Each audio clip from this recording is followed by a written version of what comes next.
مسئله دیگری که اینجا نزد من آمده است، بسیاری برادرها سوال میکنن که آیا همین قرآن خواندن بالای قبر درست است یا نادرست؟ برادرای عزیزی که قرآن خوندن میتونیم با زبان عربی، اینا با ترجمه تاجیکی و همچنین با حرفای کریلیکی طرز خوندن قرآن. اینا بسم الله الرحمن الرحیم، به نام خداوند بخشنده و مهربان. هم زبان عربی قدی نویسه، هم با زبان کریلیکی طرز خوندنش، هم ترجمهش هست. انا اعطیناک الکوثر فصل لربک وانحر. اینا یکم آیت به درستی که ما تو را کوثر عطا کردیم. یکم آیت نیم انا اعطیناک الکوثر. هر یک آیت که میخونه ترجمهش هست، هم به زبان عربی نویسه، هم به زبان کریلیکی نویسه، هم ترجمهش به زبان تاجیکی است. السلام علیکم و رحمت الله و برکاته. مسئله دیگری که اینجا نزد من آمده است، بسیاری برادرها سوال میکنن که آیا همین قرآن خواندن بالای قبر درست است یا نادرست؟ برادران و مادران خیلی گرامی، این سوالهای نوند. یعنی تا یک زمانی بگیم، تا یک 5 ساله و 10 ساله این سوالها وجود نداشت. از وقتی که نفرهایی که پایبند مذهب نیستند و حتی پایبند بدن مذهب اینا بگیم که محکوم میکنن، حتی یعنی کسایی که اگر از 4 مذهب یکی پیروی کنند، حتی که بگیم این کار اینها بسیار بد میشمارند. برای این مادامی که مقصد عقیده اونا، هدف اونها این است که مردم از مذهب دور کنن، باید هدف ما هم، مقصد ما هم همین باشد که ما در سخنهای اونها، در فتواهای اونها هم باید هیچ وقت زمانی که فتواهایی که ما از نفرهایی که مقصد پیروای از مذهب ما داریم، عالما و دانشمندان داریم، وقتی از اینها که گرفته میتونیم، ما دیگر نیاز به فتوای اونها نداریم. برادرای عزیز، وقتی که در بعضی معرکه ها در حال نام میگیرن، میگد ما جناب عبدالقدوس دهقان را گوش کردیم، یا جناب هاشمی را گوش کردیم، یا جناب انصاری را گوش کردیم، یا جناب عبدالرحمن فاتح را گوش کردیم، یا مقصد ابو محمد مدنی را گوش کردیم، یا سهراب عادلیان را گوش کردیم. همین خیلی میگد مردم، میگه اینها میگن که قرائت در بالای قبر درست نیست. برادرای عزیز و گرامی، شما بیاین یک مقایسه کنیم که آیا سخن عبدالله بچه حضرت عمر که صحابی پیامبر است، وقتی میگد ثواب میشمارم، جناب امام بیهقی آورده است، ثواب میشمارم که در بالای قبر اول و آخری سوره بقره خوانده شود. چرا در اینجا سخن عبدالله را قبول نمیکنی، سخن اینها را قبول میکنی؟ چرا حضرت امام محمد که یکی از شاگردهای بگیم زبردست، یکی از نفرهای حتی همین مسئله را میگه یک مسئله عادی هست برای حل کردنش، یعنی برای اونها تمام منبع های بگیم علمیشون که بای بود، برای اونها یک مسئله عادی است. چرا او در مذهب امام ابو حنیفه حکم همین را مستحب میدونه، ثواب میداند که در بالای قبر یک برادر مسلمان آیت قرآن بخوانند درسته؟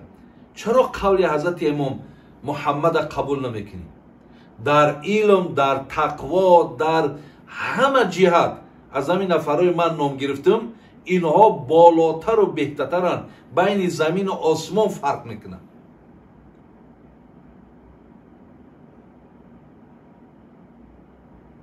شما بینید در کتاب میگه ذهب جمهور الحنفیه و الشافعیه و الحنبلیه الى انه لا تكره قراءة القرآن في المقابر بل يستحب. جمهور تمام علم هایی که شاید عدد علم ها به صدها هزار برسد، همه مفسر و محدث ها در مذهب حنبلی ها، در مذهب شافعی، در مذهب بگیم انا امام ابو حنیفه، اینا همش با می رفتن که قرائت قرآن در بالای قبر یگان کراهیت ندارد، یگان بدعتی ندارد، یگان گناهی نیست، بلکه ثواب است. آیا همین دلیلایی را که همین داملوها میارن، همین شخصیت هایی که همین قدر ذخیره علمی داشتن یا ندانستن یا نمیدانستن یا نفهمیدن؟ همین را شما با یک همین عقلهای کوتاهک که دارین خودتون چین کنین. خداشون میگن امام نووی که صحیح مسلم شرح داده است، 10 کتاب نویسنده است، وقتی میگه درسته هیچی باکی نداره. ملا علی قاری برادر عزیز که حدیث موضوع را از غیر موضوع جدا کردگی ای، متخصص حدیث ای، وقتی میگه ثواب در بالای قبر آیت قرآن خوندن. بدردین عینی صاحب عمدة القاری که شرح صحیح بخاری نویسنده است، او کس میگه ثواب قرائت شما بر بالای قبر منفعتش به مرده میرسد. بدردین عینی شرح صحیح بخاری بنویسی، همین مسئله را نمیفهم. بدردین عینی در کجا میسته و این داملایی که من نام گرفتم یا در کجا میستن؟ خودتون یک قیاس کنین.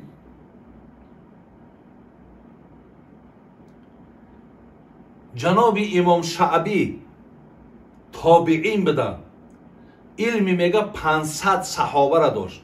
او میگه در 3 جا قرآن نخوان، یکی در حمام، یکی در حاجتخانه، یکی در آسیاب وقتی که سنگ چرخ میگردد، همین 3 جا در قرآن نخوان، دیگر غیر همین 3 جا در همه جا قرآن بخوان.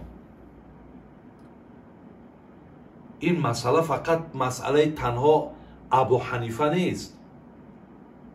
بین جناب امام احمد حنبل هم با تمام پیرواش، جناب امام شافعی هم با تمام پیرواش، حتی شما بینین ابن عربی در کتاب احکام القرآنش، یا ابن رشد در کتاب اجوبهش، یا امام قرطبی در تذکره، حتی این شارح با صحیح مسلم های، این نفرای را من نام میگیرم، اینا مالکی هن، مذهب مالکی ها، پیروای امام مالک، حتی میگن ثواب آیت قرآن بر روح مرده ها میرسد.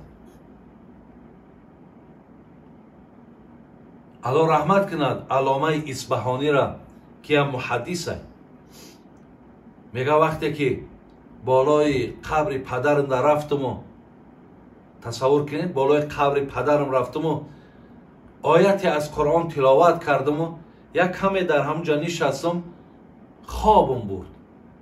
در خوابم پدرم بسیار زیبا دیدم و فربه دیدم. بعدا میگه از پدرم پرسیدم پدر آخه تو لاغر بودی که خراب بودی؟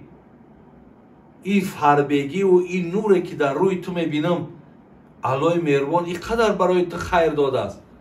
میگه پدرم در خوابم گفت که بچم هرگاهی که تو میای در همین قبرستان تلاوت از قرآن میکنی، همون سبب زیباگی و فربگی ما میشود.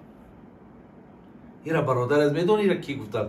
در کتاب روح ابن قیم جوزی شاگرد ابن تیمیه شیخ الاسلام ابن تیمیه را شاگردش در کتاب روحش آورده.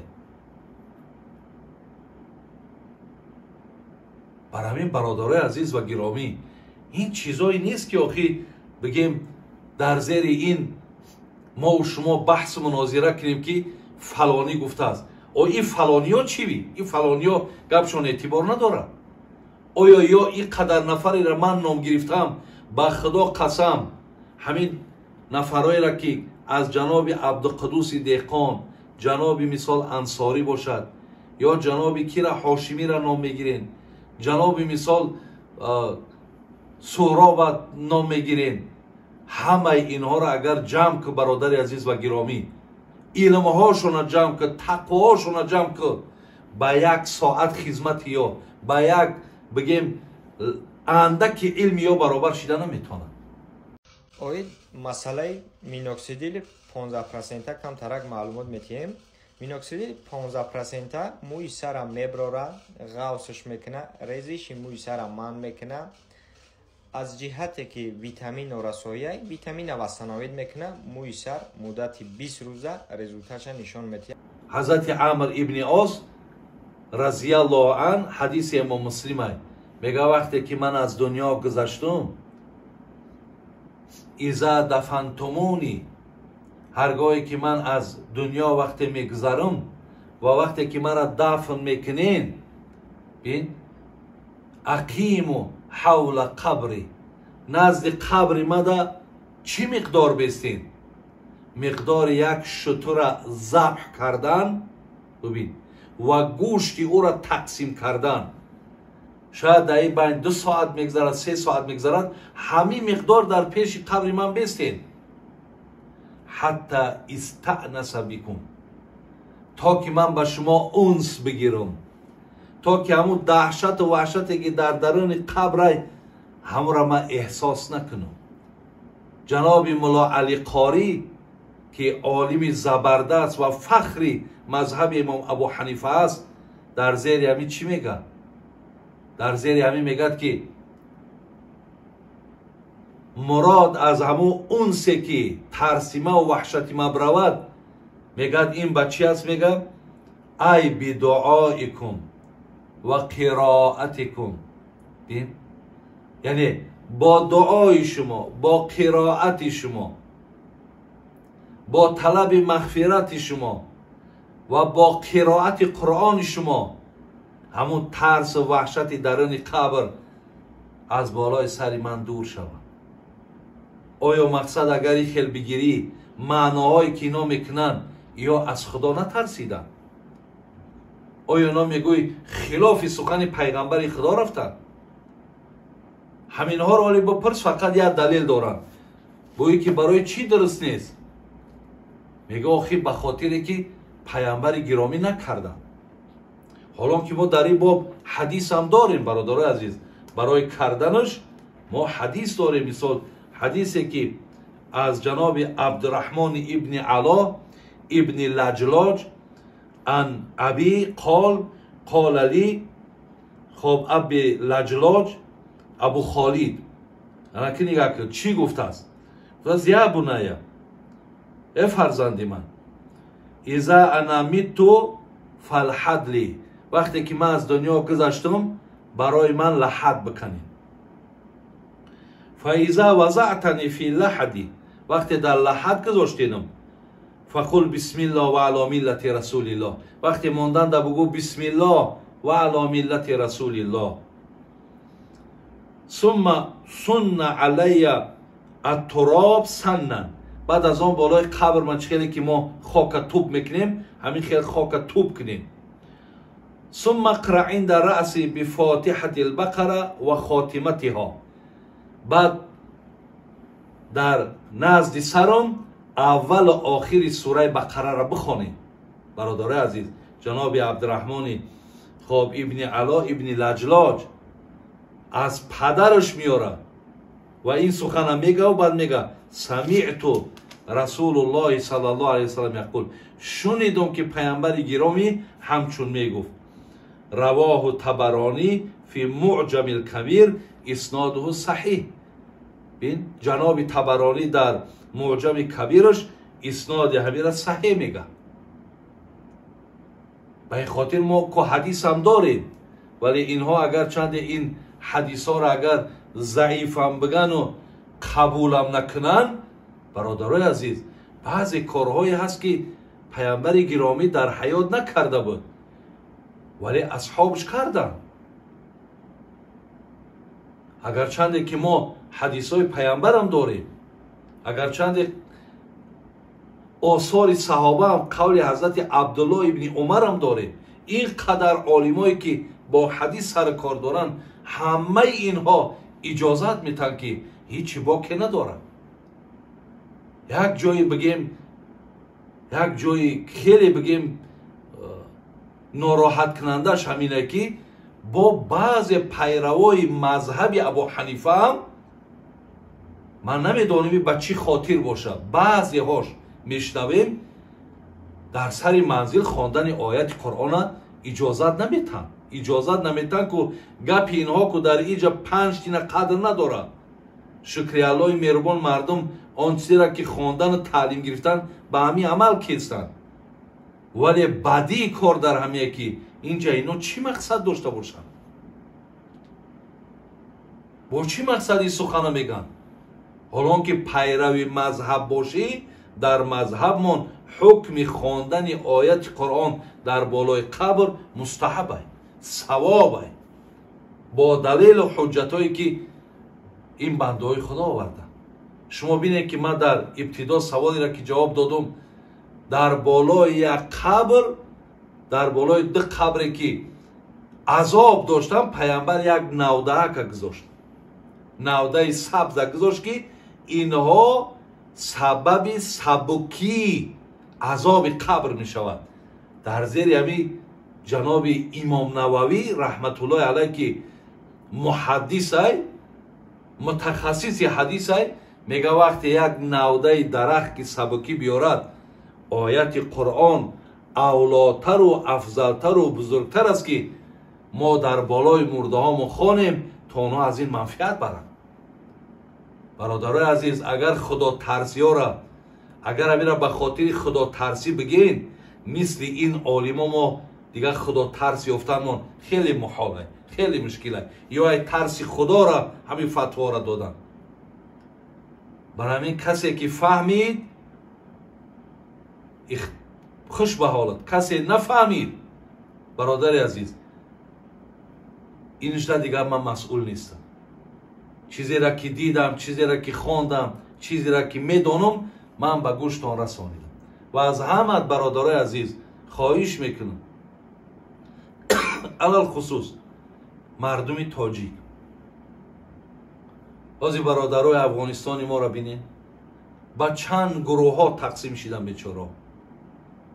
چقدر در اون همه گروه علاقه اخچه در اونجا جا کردن.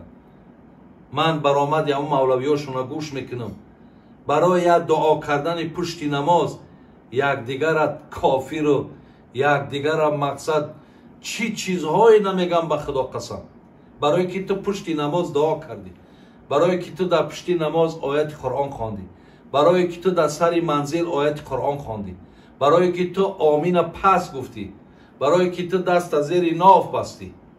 ببینین چی مسئله های را مقصد ایجاد کردن و در بین مردم گروه کردن. و الله را تشکر میکنیم که این در تاجیکستان ما نیست، ولی مردم تاجیک ما در کجای نباشین پیروی از مذهب امام ابو حنیفه را برای خودتان هم مهم بشمارین، هم افتخار بدانین.